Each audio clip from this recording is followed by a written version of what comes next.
The girl was scared of the wilderness, her heart pounding at every frightening noise. But suddenly her fear disappeared. She touched the ground, and it felt like her new guardian. What's wrong with this picture? Well, for one, this passage doesn't actually paint much of a picture, and it fails to make me feel anything as a reader. That's the core problem with writing that relies too much on telling. We're told the girl is scared, that the noises are frightening, and that this place feels like a guardian. Yet there isn't much evidence to back up those claims. Show don't tell is a phrase you've probably heard often in the writing community. Author K.M. Weiland best captures the distinction. Showing dramatizes, telling summarizes. But it can be hard to identify harmful instances of telling in your own writing. Telling is not inherently bad. In fact, all novels are a blend of telling and showing. You don't always need to show instead of tell. If that were the case, all stories would be ridiculously long and filled with unnecessary descriptions. Telling is useful for quickly conveying the passage of time or presenting important facts to the reader without belaboring the point. Take a look at the opening of the children's novel The Secret Garden by Frances Hodgson Burnett.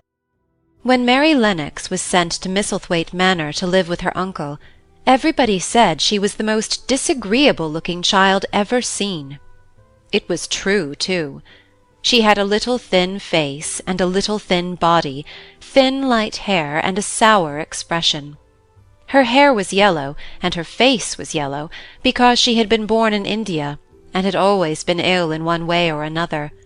We're told some information about Mary being a disagreeable-looking child who's always been ill. But that statement is immediately supported by the visual proof of her thin face and hair, along with her sour expression. If someone flags your writing for too much telling, that likely means you need to provide details or a strong narrative voice to make the reader feel something. Good writing invites the reader to visualize the scene and experience the emotions themselves, rather than being told how to feel. In his TED Talk, The Clues to a Great Story, Pixar writer and director Andrew Stanton proposes the unifying theory of 2 + 2. He says, make the audience put things together. Don't give them 4, give them 2 + 2. The opening of WALL-E relies entirely on showing the audience the equation without giving them the answer, and he describes why that approach is effective. Storytelling without dialogue, it's the purest form of cinematic storytelling. It's the most inclusive approach you can take. It confirms something I really had a hunch on, is that the audience actually wants to work for their meal. They just don't want to know that they're doing that. That's your job as a storyteller, is to hide the fact that you're making them work for their meal. We're born problem solvers. We're compelled to deduce and to deduct, because that's what we do in real life. It's this well-organized absence of information that draws us in. There's a reason that we're all attracted to an infant or a puppy. It's not just that they're damn cute. It's because they can't completely express what they're thinking and what their intentions are. And it's like a magnet. We can't stop ourselves from wanting to complete the sentence and fill it in. The same principle is true for other non-visual modes of storytelling.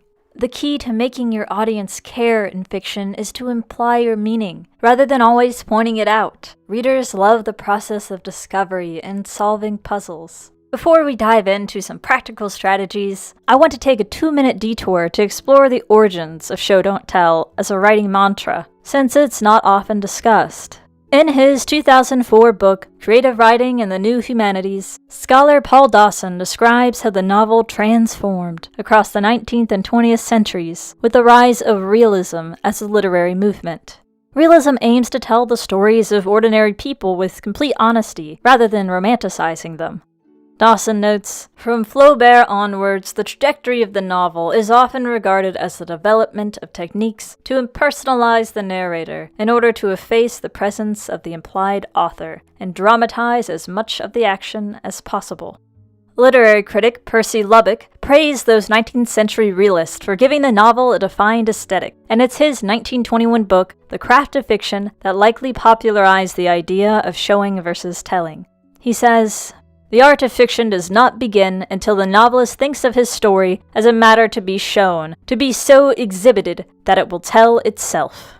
Authors like Virginia Woolf both praised and criticized Lubbock for confining the novel-writing craft to a formal system.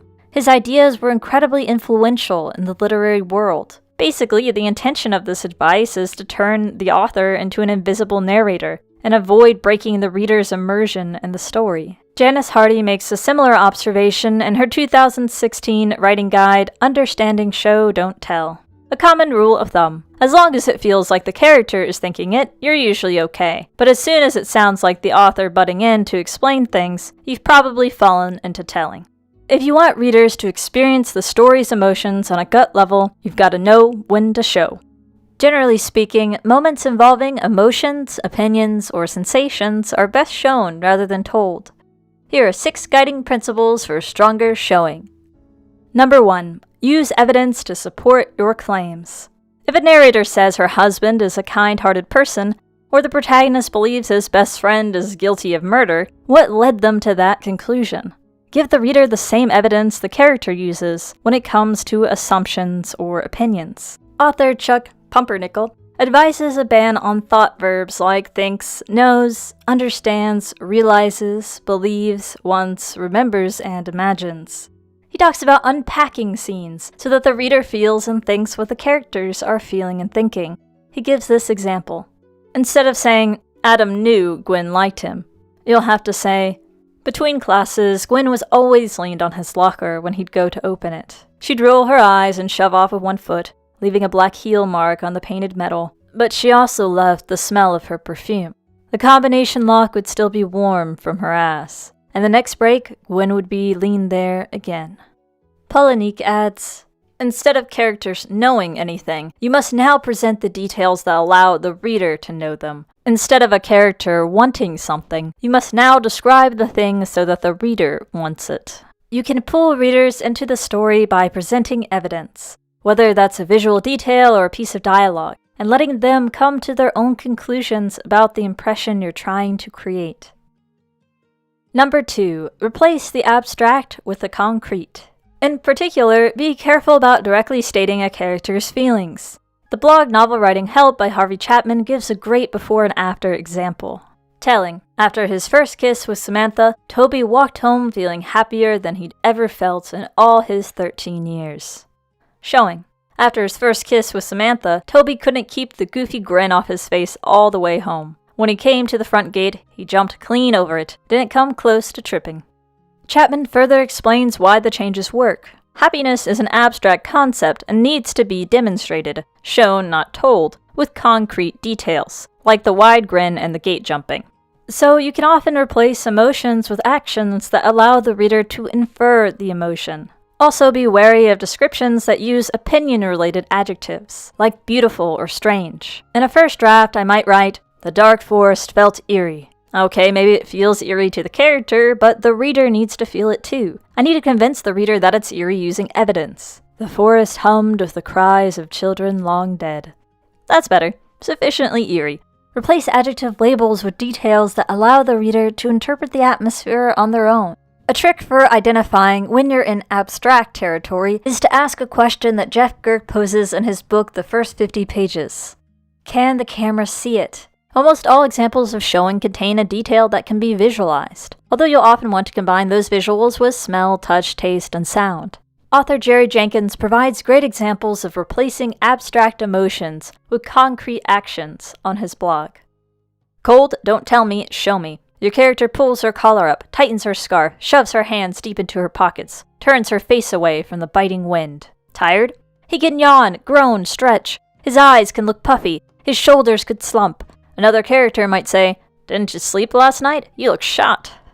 Another way of thinking about this camera idea is to consider the effect and not the cause of a particular detail. Take a look at these additional examples from Jerry Jenkins. Telling, the temperature fell and the ice reflected the sun. Showing, Bill's nose burned in the frigid air, and he squinted against the sun reflecting off the street. Telling, Susie was blind. Showing, Susie felt for the bench with a white cane. Telling, it was late fall. Showing, leaves crunched beneath his feet. In the first example, the cold temperature is the cause of specific effects on the character, namely Bill's nose burning in the frigid air. Instead of being stated outright, the details are instead shown through how the character interacts with the world around them, like leaves crunching beneath their feet, which makes the scene more visual. Number 3. Substitute vague descriptions with specific sensory details. Above all, showing relies on specificity. Unique sensory details make feelings and scenes jump off the page. Author Delilah Dawson talks about invoking the senses to make the world building feel three-dimensional. In her first draft of a sentence, she writes, Aga walked through the market, gaping at the rugs and bins of spices. Now, she could have said, Aga marveled at all the market's wondrous sights. But instead of using abstract concepts like marveled or wondrous, she includes the concrete action of Aga gaping at the rugs and bins of spices. But even though that creates a mental image, it's not very specific, and it doesn't invoke any senses beyond sight. In her second draft, Dawson writes, Aga walked through the market as if through a dream. Spicy cinnamon and rich coffee rode the air as she ran her fingers down silken tassels and through powdery barrels of golden saffron. Adding details makes this description feel much more immersive, and it's unique to this particular story. When showing details, try to go beyond the obvious and expected. For instance, a funeral scene will often show everyone wearing black as it begins to rain, the main character standing with an umbrella in front of her mother's grave. What if you showed details that contrasted with the somber atmosphere? If an emotional scene feels too cliché, try changing the setting or the way the characters describe their emotions, as author Gail Carson Levine recommends. What if, instead of an ordinary day, it's Christmas Day in southern Texas? Begone drizzle, hello dry air. What if the gravestone has something written on it that doesn't make sense to anyone, but was requested by her dying mother to be engraved on her tombstone? Maybe the friend asks the main character what it means. Maybe they take their minds off the sadness by trying to figure out the odd saying. The emotional scene is no longer cheesy because it's different. Number 4. Avoid relying too much on body language. A lot of writing advice suggests using body language to imply a character's emotions. Crossed arms might show that someone is pissed off, whereas tapping fingers can indicate impatience. Those physical details can make for good emotional shorthand. However, it's easy to over-rely on body language as a form of showing. In real life, how often do you see someone clench their fist or grit their teeth when they're angry? How often have you done that yourself when you're angry? Common facial expressions and gestures are great for quickly conveying a character's mood, but they rarely evoke an emotional response from the reader. In an article on C.S. Lakin's blog, Live, Write, Thrive, editor Robin Patchen describes how writers can show emotions through actions and thoughts, rather than bodily sensations alone. As she says, having a character clenching his fist might show us he's angry, but it doesn't show us the impetus for that anger. Is he feeling frustrated, slighted, or jealous? She gives an amazing before and after example. The first version relies heavily on body language. Mary opened her eyes and looked at the clock. Her heart nearly leapt out of her chest. The baby had slept nearly 8 hours, but little Jane never slept more than 4 hours at a time. Something must be wrong. Not again. Her stomach rolled over when she remembered the last time a child of hers had slept too long. At first glance, it seems like the story is showing the character's emotions because her heart and stomach are reacting. But that same lack of subtlety makes the descriptions feel forced and melodramatic. Patchen's second version of the scene moves away from visceral reactions and focuses on the character's individual thought process. Mary opened her eyes and squinted in the sunshine streaming in through the open window. She stretched, feeling more relaxed than she had since. She sat up and looked at the clock. It was after 8. Little Jane had slept through the night. For the first time. Just like Billy. Mary flipped the covers back and stood. She snatched her robe from the back of the chair and slipped it on. She wouldn't think about Billy. The doctor said it wouldn't happen again. The odds against it were astronomical. Billy had been nearly 6 weeks old. Jane was almost 2 months. It was different this time. It had to be. The second example feels more in the moment. Giving a real-time account of the character's thought process and their interactions with the setting can show emotional nuance better than body language. Patchen also uses strong verbs like flipped and snatched to convey a sense of panic and urgency, along with the ellipsis that indicates her thoughts trailing off. Word choice and sentence structure can be a form of showing. Robin Patchen ends with this beautiful nugget of wisdom. Counselors tell us that thoughts lead to emotions, and emotions lead to actions. As a writer, you can easily show your character's thoughts and actions. Readers are smart enough to deduce the emotions based on what the characters think and do. So often it seems writers are in a hurry. When you have a very emotional scene, slow it down. Let us hear your character's every thought. Highlight a few details. Show the actions. If you need help brainstorming how feelings might manifest, check out The Emotion Thesaurus by Angela Ackerman and Becca Puglisi, which lists a variety of ways you can convey different emotions, from anguish to wanderlust. Number 5. Show emotion through dialogue. Dialogue is a powerful tool for proving a character's feelings or personality to the reader. Instead of saying, "Mary was angry at Bob," you could have Mary shout at Bob, "You wretched picklemonger, how dare you!"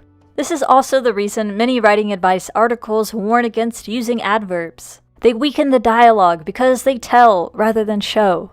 In the above dialogue, we can tell Mary's tone from her words alone, not to mention the volume, given she's shouting. I don't need to write "shouted angrily," because the word angrily is telling the reader information we've already shown. Similarly, some writers feel tempted to telegraph a character's intentions in a conversation, even though the dialogue already shows that information. "He tried to be diplomatic. Please just listen to what I have to say." "Well, that doesn't matter," she said, changing the subject. "Let's move on to something else." In this exchange, the author is telling the reader what conclusions to make, when they should trust that their readers are smart enough to figure it out on their own. A revised version might include more visuals and a dialogue tag that conveys a specific tone. He pinched the bridge of his nose. "Please, just listen to what I have to say." "Well, that doesn't matter," she whispered. "Let's move on to something else." When writing highly emotional dialogue, it might be helpful in the first draft to pretend you're writing a play or a screenplay, since that forces you to focus on conveying emotion through dialogue alone. Oscar Wilde is known for his snappy dialogue, particularly in his play The Importance of Being Earnest. In the opening scene, a young gentleman named Algernon visits with his best friend Jack, who has come to propose to Algernon's cousin. The dialogue carries the emotions of the scene. Behave as if you're married to her already. You are not married to her already, and I don't think you ever will be. Why on earth do you say that? Well, in the first place, girls never marry the men they flirt with. Girls don't think it right. That is nonsense. It isn't. It's a great truth. It accounts for the extraordinary number of bachelors that one sees all over the place. In the second place, I don't give my consent. Your consent? My dear fellow Gwendolen is my first cousin. Based on the tone of their words alone, the reader can assume what the characters are feeling, even though the audience isn't told that information directly. You can learn more about writing subtext and dialogue in my video on the subject. Number 6. Filter observations through narrative voice. Show don't tell often means going deeper into the narrative point of view, whether you're filtering the story through the lens of one character or a more distant narrator. It's about giving details that allow the reader to feel more connected to the point of view character through what they're experiencing. This closeness can be achieved through phrasing straightforward statements in a unique way. Reddit user Chevron7Lock shares some great examples of telling versus showing on the R-Writing subreddit. "He was a rude and inconsiderate man." This is telling. We know the character is rude and inconsiderate because the writer told us. "Out of my way, you jerk!" he yelled at the woman struggling to lift her stroller onto the bus. This is showing. We can deduce that the character is rude and inconsiderate based on the situation we just read. Telling. She was uncomfortable around him. Showing. She stiffened in his embrace. Telling. The house was huge. Showing. His whole family could live in the kitchen alone. Telling. She was hungry. Showing. She near inhaled the soup. In all of these examples, we learn the same information through showing, but with more flavor and character. You'll notice that all these examples involve replacing was with a more interesting verb, just as in earlier examples. Since was and its cousin word felt are often followed by an adjective, that can be a flag marking a spot where a stronger verb could be used to create that concrete image in the reader's head. You can picture a woman stiffening in a man's embrace, or a kitchen large enough for a family to live in, or someone inhaling soup. This extends to world building, backstory, and info dumps in general. Sometimes authors present information like a dictionary definition, rather than an in-world reference that fits naturally into the story. As Janice Hardy notes, an easy test for info dumps is to check if the information is for the reader's benefit or the character's benefit. If it's for the reader, chances are you're dumping and it contains told prose. The key is to filter the world building or exposition through the point of view character's perspective. Hardy compares different ways of showing the same scene based on the character. The bland example with Bob. The rain poured down the window of the restaurant. Bob sat at the table. a stack of pancakes beside him. He stared at an envelope in his hands, while above him on the wall, a clock ticked. A Navy SEAL character. The rain beat against the restaurant window like rounds from an Uzi. Bob sat at the table, back against the wall, a stack of uneaten pancakes beside him. He gripped the envelope tighter with every tick of the clock above him. New orders. Great. A scared girl. Rain covered the window and blurred the outside world. Bobby slouched at the table, her head barely higher than the stack of pancakes beside her. The envelope lay in her lap. She didn't want to touch it, let alone open it. She glanced at the clock and sighed, running out of time. Let your characters' emotions color the way they see their surroundings. The same goes for dialogue that feels like information given for the reader's sake, rather than something the character would realistically say. This leads to, as you know, Bob, situations where one character explains something that another character already knows. No, you know how today we're heading into the land of the giants to offer them the Jewel Valencia in exchange for joining our quest to save Princess Isabella? Yes, we discussed it last night in great detail. There's no need for your clunky exposition. In these situations, the dialogue isn't phrased in the character's voice. It's the author talking instead, which pulls the reader out of the story. Remember that characters have prior knowledge and experience that exist outside of the narrative. Showing in dialogue often means including less detail, as in this example from Janice Hardy. Reader's benefit. I'll rig up a small explosive device to blow open the door. That's the way we did it when I was deployed in Afghanistan as a Navy SEAL. Character's benefit. Kevin, where'd you learn to make bombs? The Navy. The true purpose behind the advice show don't tell is not to assert that all telling is bad writing. Telling is often necessary to bridge different scenes, and the amount of telling you use can depend on the genre, which Dewey writes captures so succinctly. Telling and showing are tools to control pacing. They help you focus and immerse the reader in important moments and speed past others. What do you want the reader to remember? Identify what your ideal reader wants. Do they want a lush, immersive, meandering journey, or a light-speed thriller? And as author Alex E. Harrow puts it, sometimes readers want to be told what's happening, as if we're listening to an oral storyteller spin a good yarn. She writes, I want a strong narrative voice to come sweeping across the stage in a grand monologue that explains the whole world to me like I'm 5. I want the patronizing clarity of a fairy tale or a myth, which strings together a story with a series of and thens and untils. I want a flat southern voice leaning close and saying so what happened was. Harrow specifically champions Micaiah Johnson's sci-fi debut, The Space Between Worlds, as an example of a work that turns exposition into something searing and compelling with narrative tension. The opening pages use a strong first-person voice to pull the reader in. When I was young and multiverse was just a theory, I was worthless. The brown girl child of an addict in one of those wards outside the walls of Wiley City that people don't get out of or go to. But then Adam Bosch, our new Einstein and the founder of the institute that pays me, discovered a way to see into other universes. Of course, humanity couldn't just look. We had to enter. We had to touch and taste and take. But the universe said no. Telling is part of what differentiates novels and short stories from movies and TV shows. Fiction writers can bottle thoughts and feelings in a way that can't be fully replicated in another medium. Showing is meant to push writers to try harder with their prose and brainstorm specific details that bring the characters and a world to life. That being said, the phrase should be amended to show, don't just tell. As a quick cheat sheet, here are some places where you might consider telling or blend telling and showing. Moments unimportant to the larger narrative, like how a character got from point A to point B. Summaries of routines, time passing, or repetitive conversations. Some aspects of magic systems or sci-fi world building, as in the Space Between Worlds excerpt. Character thoughts. Occasional backstory and exposition. This is usually presented as a broad sweep that tells paired with specific details that show, like in the Secret Garden example. And here are places where you're usually better off showing. Emotions, particularly the characters' feelings and assumptions about how other characters are feeling.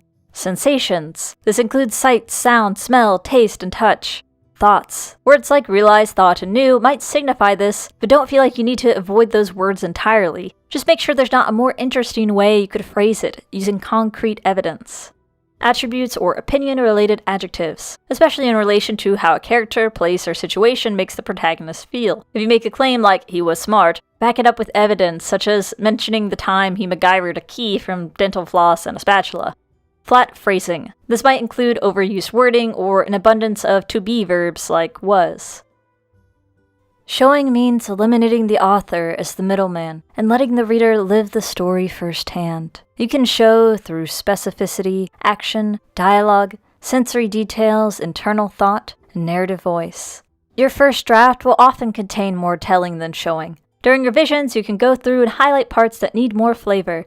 Look for spots where emotions or descriptions feel vague. Replace those with specific sensory details and vivid vocabulary. If you want to learn more about telling versus showing, I highly recommend picking up Janice Hardy's Understanding Show Don't Tell. It's a short read that's jam-packed with practical strategies for finding red flags with telling. As a writing exercise, find a short paragraph or scene from one of your favorite books, and replace all the showing with telling. Remember the passage I shared at the beginning of this video? That's actually from a popular novel, except I rewrote it badly. Here's the original text, which is an admirable example of showing a character's emotions through her actions in a unique narrative voice. It's from Where the Crawdads Sing by Delilah Owens. Sometimes she heard night sounds she didn't know, or jumped from lightning too close.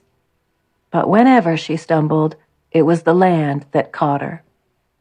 Until at last, at some unclaimed moment, the heart pain seeped away like water into sand. Still there, but deep. Kaya laid her hand upon the breathing wet earth, and the marsh became her mother. Do you struggle to show instead of tell? Share your thoughts with me in the comments. Whatever you do, keep writing.